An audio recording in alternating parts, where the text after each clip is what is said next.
Pai do Senhor, gente, tudo bem? Aqui eu vou gravar uns vídeos sequenciais porque deu pane aqui, eu tive uns problemas, aí eu não tô com. Eu perdi alguns vídeos, me enrolei todo, bagunçou tudo. Aí eu me enrolei nos posts, então eu vou gravar vídeos sequenciais. Provavelmente vou estar com essa camisa aqui, então se pode não, ver se eu gravo em pelo menos uma semana. Talvez eu pare, então eu gravo dois mais tarde, né? Que agora é bem de manhãzinho aqui. Aí eu vou ver se eu gravo sim. E vou ver quantos que eu gravo aí pra me organizar. Porque tá tudo bagunçado, a questão do aparelho que eu tô gravando e YouTube, no horário, tá me bagunçando tudo. Não dá pra explicar muito aqui, senão vai prolongar o vídeo e o intuito do vídeo não é esse. Vamos então. Primeiro Samuel, não pesquisei, desculpa, não sei se é primeiro ou primeira. Vou ver se no intervalo desse vídeo pro outro eu pesquiso, no próximo eu falo. Primeiro Samuel, na primeira carta, né? Então, primeira carta de Pedro aos... aqui mesmo? Coríntios. Enfim, vamos lá. Paulo. Lembra que ontem o 1 eu não tinha lido, o 1 eu li, porque era o 1, o 4, 1, 1 Samuel 4, 1, eu li, mas o subtítulo era embaixo, então eu vou começar do 1 que eu já li ontem. E a palavra de Samuel espalhou-se por todo o Israel. Agora, esse ainda é o 1, só que é a parte 2 do versículo 1. Nessa época, então vamos lá? 1 Samuel 4, 1b. Nessa época, os israelitas saíram à guerra contra os filisteus. Eles acamparam em Ebenezer e os filisteus em Afeque. Os filisteus dispuseram suas forças em linha para enfrentar Israel e, intensificando-se o combate, Israel foi derrotado pelos filisteus, que mataram cerca de 4.000 deles no campo de batalha. Quando os soldados voltaram ao acampamento, as autoridades de Israel perguntaram: por que o Senhor deixou que os filisteus nos derrotassem? E acrescentaram: vamos a Siló buscar a arca da aliança do Senhor, para que ele vá conosco e nos salve das mãos de nossos inimigos. Então mandaram trazer de Siló a arca da aliança do Senhor dos exércitos, que tem o seu trono entre os querubins. E os dois filhos de Eli, Ofni e Finéias, acompanharam a arca da aliança de Deus. Quando a arca da aliança do Senhor entrou no acampamento, todos os israelitas gritaram tão alto que o chão estremeceu. Os filisteus, ouvindo os gritos, perguntaram: o que significam todos esses gritos no acampamento dos hebreus? Quando souberam que a arca do Senhor viera para o acampamento, os filisteus ficaram com medo e disseram: deuses chegaram ao acampamento. Ai de nós, nunca nos aconteceu uma coisa dessas. Ai de nós, quem nos livrará das mãos desses deuses poderosos? São os deuses que feriram os egípcios com toda espécie de pragas no deserto. Sejam fortes, filisteus, sejam homens, ou vocês se tornarão escravos dos hebreus, assim como eles foram escravos de vocês. Sejam homens e lutem. Então os filisteus lutaram e Israel foi derrotado. Cada homem fugiu para a sua tenda. O massacre foi muito grande. Israel perdeu 30.000 homens de infantaria. A arca de Deus foi tomada. E os dois filhos de Eli, Ofni e Finéias, morreram. Naquele mesmo dia, um benjamita correu da linha de batalha até Siló, com as roupas rasgadas e terra na cabeça. Quando ele chegou, Eli estava sentado em sua cadeira, ao lado da estrada. Estava preocupado, pois em seu coração temia pela arca de Deus. O homem entrou na cidade, contou o que havia acontecido e a cidade começou a gritar. Eli ouviu os gritos e perguntou: o que significa esse tumulto? O homem correu para contar tudo a Eli. Eli tinha 98 anos de idade e seus olhos estavam imóveis. Ele já não conseguia enxergar. O homem lhe disse: acabei de chegar da linha de batalha. Fugi de lá hoje mesmo. Eli perguntou: o que aconteceu, meu filho? O mensageiro respondeu: Israel fugiu dos filisteus e houve uma grande matança entre os soldados. Também os seus 2 filhos, Ofni e Finéias, estão mortos e a arca de Deus foi tomada. Quando ele mencionou a arca de Deus, ele caiu da cadeira para trás, ao lado do portão, quebrou o pescoço e morreu, pois era velho e pesado. Eli liderou Israel durante 40 anos. Sua nora, a mulher de Finéias, estava grávida perto de dar à luz. Quando ouviu a notícia de que a arca de Deus havia sido tomada e que seu sogro e seu marido estavam mortos, entrou em trabalho de parto e deu à luz, mas não resistiu às dores do parto. Enquanto morria, as mulheres que a ajudavam disseram: não se desespere, você teve um menino. Mas ela não respondeu nem deu atenção. Ela deu ao menino o nome de Icabode e disse: a glória se foi de Israel. Icabode significa glória nenhuma. Isso não está no texto não, tá, gente? É comentário. Porque a arca... Deixa eu ler de novo, 21. Tá agarrado aqui, né?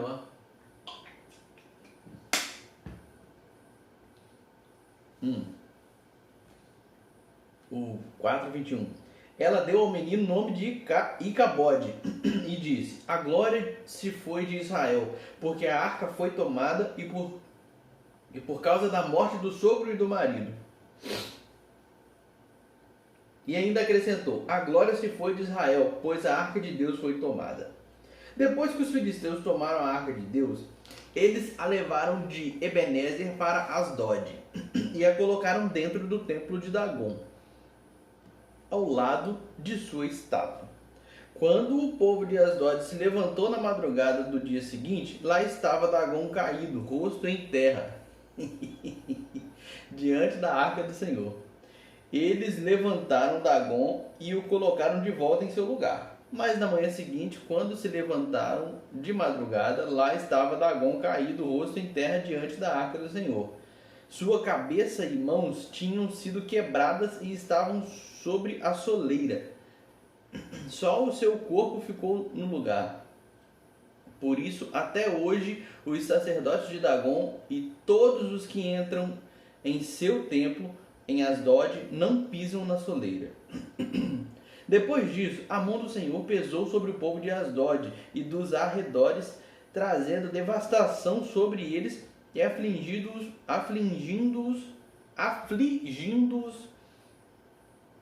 com tumores. Quando os homens de Asdod viram o que estava acontecendo, disseram: a arca do Deus de Israel não deve ficar aqui conosco, pois a mão dele pesa sobre nós e sobre nosso Deus Dagom. Então reuniram todos os governantes dos filisteus e lhes perguntaram: o que faremos com a arca de Deus em Israel? Eles responderam: levem a arca de Deus de Israel para Gate. E então levaram a arca do Deus de Israel. Mas, quando a arca chegou, a mão do Senhor castigou aquela cidade e lhe trouxe grande pânico. Ele afligiu o povo da cidade, jovens e velhos, com uma epidemia de tumores. Então enviaram a arca de Deus para Ecrom. Quando a arca de Deus estava entrando na cidade de Ecrom, o povo começou a gritar: eles trouxeram a arca do Deus de Israel para cá a fim de matar a nós e a nosso povo. Então reuniram todos os governantes dos filisteus e disseram: levem embora a arca do Deus de Israel, que ela volte ao seu lugar. Caso contrário, ela matará a nós e a nosso povo. Pois havia pânico mortal em toda a cidade. A mão de Deus pesava muito sobre ela. Aqueles que não morreram foram afligidos com tumores. E o clamor da cidade subiu até o céu. Quando já fazia 7 meses que a arca do Senhor estava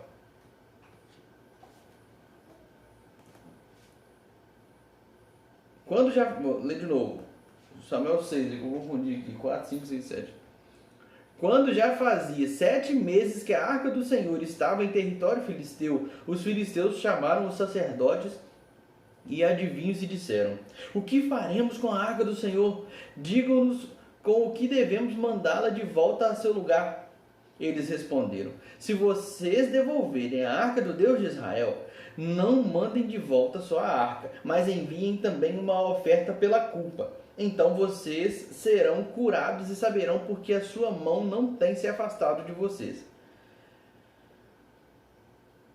Saberão porque a sua mão. Vamos lá. Os filisteus perguntaram: que oferta pela culpa devemos enviar-lhe? Eles responderam: 5 tumores de ouro e 5 ratos de ouro, de acordo com o número de governantes filisteus, porquanto a mesma praga atingiu vocês e todos os seus governantes. Façam imagens dos tumores e dos ratos que estão assolando o país e deem glória ao Deus de Israel. Talvez ele alivie a sua mão de sobre vocês, seus deuses e sua terra. Talvez ele alivie a mão de vocês, talvez ele alivie a sua mão de sobre vocês, seus deuses e sua terra. Por que ter o coração obstinado como os egípcios e o faraó? Só quando Deus os tratou severamente, só quando esse Deus os tratou severamente, eles deixaram os israelitas seguirem o seu caminho. Agora então, preparem uma carroça nova, com 2 vacas que deram cria e sobre as quais nunca foi colocado jugo. Amarrem-nas à carroça, mas afastem delas os seus bezerros e ponham-nos no curral.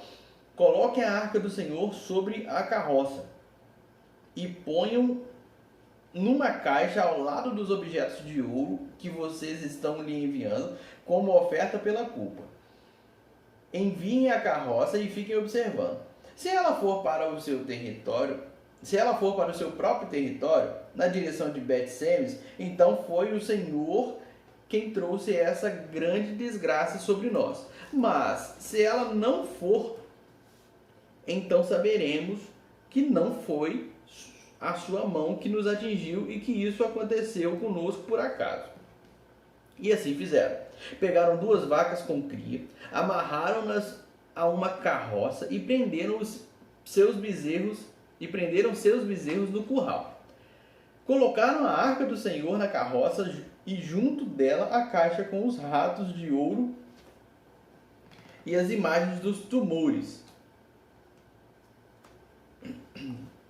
Então as vacas foram diretamente para Bet-Semes, mantendo-se na estrada e mugindo por todo o caminho. Não se desviaram nem para a direita nem para a esquerda. Os governantes dos filisteus as seguiram até a fronteira de Bet-Semes. Ora, o povo de Bet-Semes estava colhendo trigo no vale e, quando viram a arca, alegraram-se muito. A carroça chegou ao campo de Josué. A carroça chegou ao campo de Josué, de Bet-Semes, e ali parou ao lado de uma grande rocha. Então cortaram a madeira da carroça e ofereceram as vacas como holocausto ao Senhor. Os levitas tinham descido a arca do Senhor e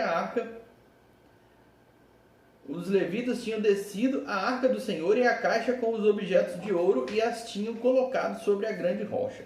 Naquele dia o povo de Bet-Semes ofereceu holocaustos e sacrifícios ao Senhor.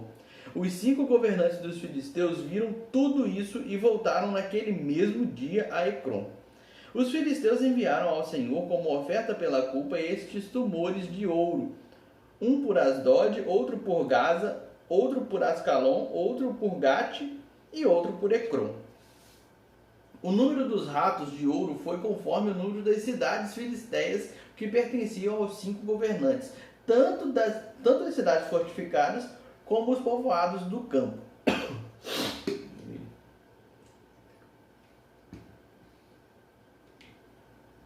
A grande rocha sobre a qual puseram a arca do Senhor é até hoje uma testemunha no campo de Josué de Bet-Semes. O Senhor, contudo, feriu alguns dos homens de Bet-Semes, matando 70 deles, por terem olhado para dentro da arca do Senhor. O povo chorou por causa da grande matança que o Senhor fizera. E os homens de Bet-Semes perguntaram: quem pode permanecer na presença do Senhor, esse Deus santo? A quem enviaremos a arca para que ele se afaste de nós? Então enviaram mensageiros ao povo de Kiriat Jearim, dizendo: os filisteus devolveram a arca do Senhor. Venham e levem-na para vocês. Os homens de Kiriat Jearim vieram para levar a arca do Senhor. Eles a levaram para a casa de Abinadab, na colina, e consagraram seu filho Eleazar para guardar a arca do Senhor. A arca permaneceu em Kiriat Jearim muito tempo. Foram 20 anos. E todo o povo de Israel buscava o Senhor com súplicas. E Samuel disse a toda a nação de Israel: se vocês querem voltar-se para o Senhor de todo o coração, livrem-se então dos deuses estrangeiros e das imagens de Astarote. Consagrem-se ao Senhor e prestem culto somente a Ele, e Ele os libertará das mãos dos filisteus. Assim, os israelitas se livraram dos Baalins e dos postes sagrados, e começaram a prestar culto somente ao Senhor. E Samuel prosseguiu: reúnam todo o Israel em Mispá, e eu intercederei ao Senhor a favor de vocês. Quando eles se reuniram em Mispá, tiraram água e a derramaram perante o Senhor. Naquele dia jejuaram e ali disseram: temos pecado contra o Senhor. E foi em Mispá que Samuel liderou os israelitas como juiz. Quando os filisteus souberam que os israelitas estavam reunidos em Mispá, os governantes dos filisteus saíram para atacá-los.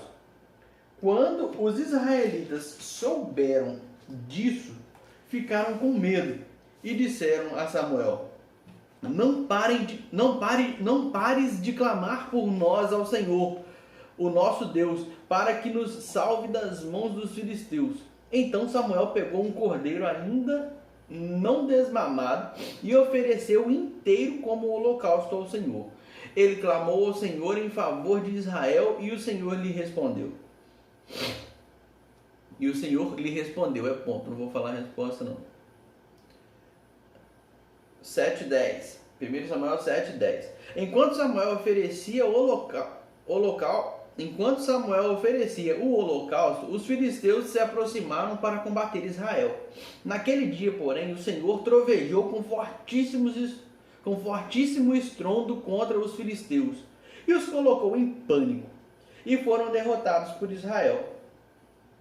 Os soldados de Israel saíram de Mispá e perseguiram os filisteus até um lugar abaixo de Bet-car, matando-os pelo caminho. Então Samuel pegou uma pedra e a ergueu entre Mispá e Sem, e deu-lhe o nome de Ebenezer, dizendo: até aqui o Senhor nos ajudou.